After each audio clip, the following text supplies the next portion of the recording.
సంబంధించిన నా మిత్రుడు, నా సోదర సమానుడు, నా ఫ్యామిలీ ఫ్రెండ్, అన్ని రకాలుగా నా మంచి కోరుకునేవాడు, అతని శ్రేయోభిలాషిగా నేను. అలాంటి వెంకీ సినిమాలో ఉండాలని కోరుకున్నది నేను. అది కోరుకున్నందుకు ఉండేలా చేసినటువంటి అనిల్కి, ఆ తర్వాత 4-5 రోజులు 7-8 రోజులు ఎన్ని రోజులు కానీ ప్రతిరోజు నవ్వులు సెట్లో తమాషాలు అసలు ఎంత అంటే అంత కాదు. అండ్ యంగ్స్టర్స్ ఫీల్ అవుతారు, టీనేజ్ బాయ్స్ అలా ఫీల్ అయిపోయి ఇద్దరం. ఆహా ఓ యా ఇదే అల్లరి ఇదే రకంగా ఉంటుండేది. అందుకని ఆ సినిమాలో అప్పటిదాకా ఏముండదండి, చిరాగా ఉంటాడు. టేక్ అనగానే ఆ హుషారు ఎక్కడి నుంచి వస్తావు అంటే ఇలా అసలు అంతా ఇదే కాదు.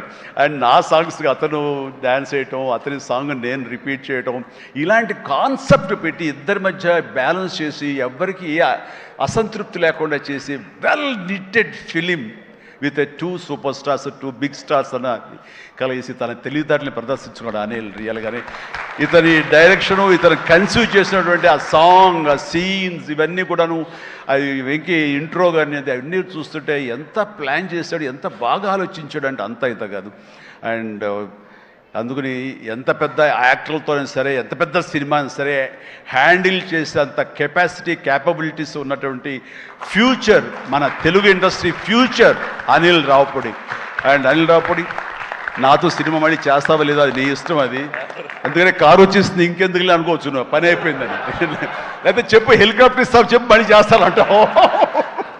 కాబట్టి అది కాదు. కానీ నిజంగానే నాకైతే ఇమ్మీడియట్గా మరొక సక్సెస్, ఇంకో షూటింగ్ కావాలి, మరొక సినిమా కావాలి కాదు, కానీ ఈ సినిమా చేస్తున్నప్పుడు ఎక్స్పీరియన్స్ ఉంది, అది మాత్రం నిజంగా మళ్ళీ ఎంజాయ్ చేయాలని నేను కోరుకుంటున్నాను, వెంకీ లాంటి మనిషి కోరుకుంటున్నాడు.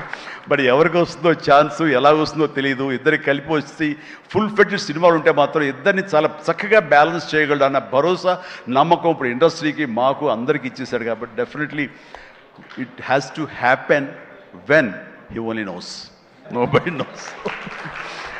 అండ్ ఇక సుష్మిత ముందు సాహు గురించి చెప్పాలి. వెరీ కంపోజ్డ్ పర్సన్, నవ్వే గగనం అన్నట్లుగా అసలు నవ్వటం కూడా ఉండదు. ఏ మనిషి సీరియస్ మనిషి ఏమో అనుకుంటాను. హాయ్ గుడ్ మార్నింగ్ సాహు అంటే